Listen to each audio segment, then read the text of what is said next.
Josh, you were messaging me so late you couldn't hold your excitement back, and that was because you heard about the return of Deontay Wilder.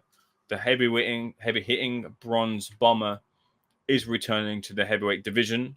We wondered of the future of Deontay Wilder off of the back of consecutive losses, the most recent one being to Zhilei Zhang. And now Deontay Wilder comes back to the ring 27th of June against Tyrell Anthony Herndon. I can't say I knew too much about Herndon, but I did see on social media that Tyrell Herndon had been manifesting and wanting to be in a position of idols become rivals. I think he put that social media post out nonetheless. And Herndon just pulling up his box rec here right now 24 0, 24 0, 24 and 5 with 15 knockouts, 4 knockouts, 4 losses by knockout or stoppage.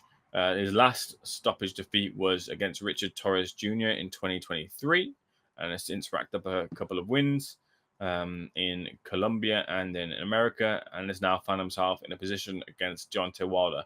Feels and looks like a tune fight to see where Deontay Wilder is, to see if he can find the bronze bomber, because it is a steep drop in the level of competition going from Fury fights in 2020 to Joe Parker to Zhang to now Tyrell Herndon. No disrespect to Tyrell Herndon intended, but back out in Wichita.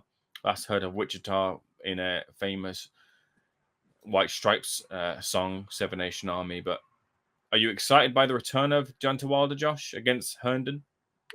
Yeah, I'd say I'm excited to see Wilder back because the heavyweight division is always in a good place when Wilder's around. I think Wilder's such an exciting figure of this division, just given his unique ability to knock people out the way he has been, or it was in the past anyway.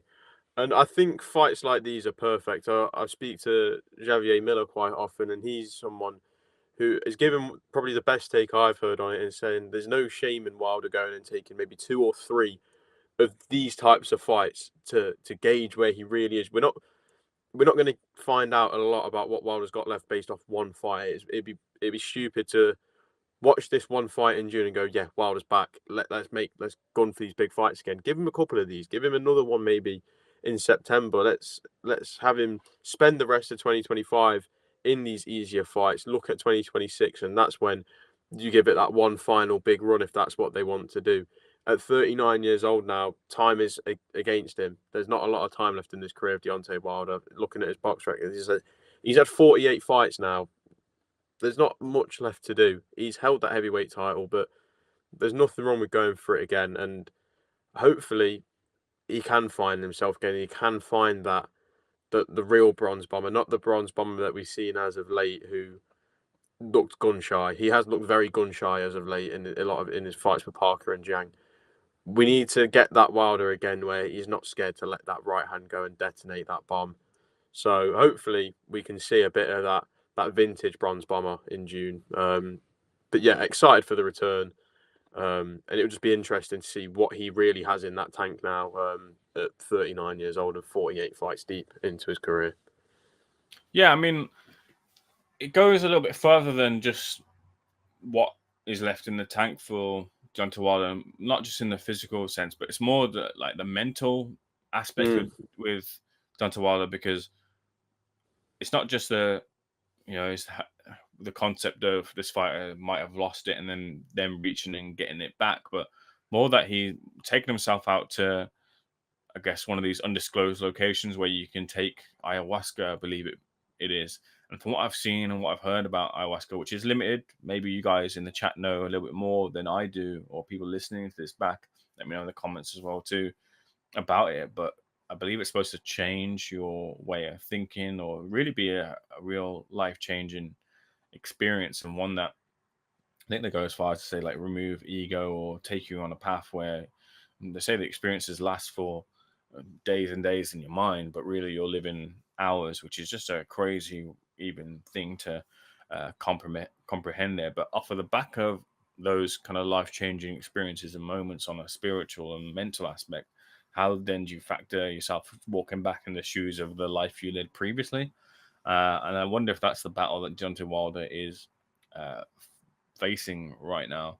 Um, and he has maintained that there's still that there, but it does feel like when you look at Deontay Wilder, the way he acts, the way he speaks, it's not this, with the same conviction as the one that came into those fights with Tyson Fury, and both those men have been changed by that fight. They put on a hell of a spectacle across 3 fights, but and that might be the legacy that they have and hold on to. Tyson Fury, of course, went on to fight Alexander Usyk in 2 very close fights, but that was something that they'll be very much remembered for when they both hang up their gloves. Again, I mentioned there about the riches, the landscape of the heavyweight division, the fact that Deontay Wilder carries such a explosive, detonating type of power, which seems to have been neutralized to a degree. Joe Parker was able to neutralize it by pushing Deontay Wilder onto the back foot, and Zhang was able to neutralize it by simply taking it. I think he weighed in heavier. I think the key is to weigh in heavier to take the shot. And once you can take that shot of Deontay Wilder, look, you don't want to still take too many of them, but once you take that shot from Deontay Wilder, there isn't much coming back after that. We're not looking at a fantastic left hook and a shot to the body and a real razor sharp skill set from Wilder. We're looking at one big, heavy right hand. And once you're able to move out of that in any way that you can execute your defense, then it really is on the onus is on you to get that victory. So it might be the case that Deontay Wilder's just been figured out. And at what level has he been figured out? And it's the levels of the type of Herndon, again, no disrespect to him, that can also figure him out. And if you're losing at that level, then you have to say, really, it's time to call it a day. But we'll wait and see. We're closing up onto an hour now of Seconds Out Live, which is usually the time to close the show and give Josh Hart the opportunity to give his final thoughts. But I will come to the chat for one final time before I say goodbye to you guys. Dara O'Malley says, what next for White? Wilder, Ruiz, Miller seem like good fights. We need to know if White can fight in this country. He does maintain that he can, and that isn't an issue.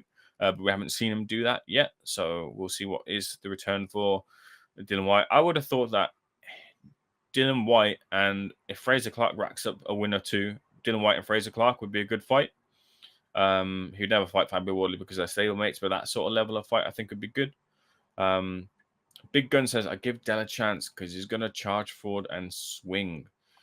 David Hyde says, against a half-decent boxer, Wilder gets found out. He needs to get his head in the right place and be more humble. Big Boy Gums, good to see you. Big Boy Gums. Wilder is a bum. Leaves USA, ends up on his back. That is it for now. That is it. Before that is it for now, we have the end of our poll.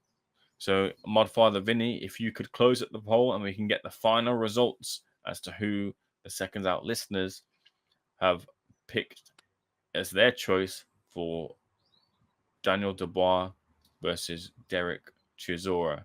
Just waiting for those poll results to assimilate in front of me so I can view them. I will give you a spoiler just as they're populating. And the spoiler is that Daniel Dubois did lead the poll and he has won the poll. You guys have selected him. Daniel Dubois, 63%. Derek Chisora, 36%. I would have thought that would be a little bit more wider in favor of Daniel Dubois. But we did have a healthy amount of votes in there. So maybe it is closer to what the boxing public view as to the competitive nature of that fight. That'll do it for this week's edition of Seconds Out Live, though.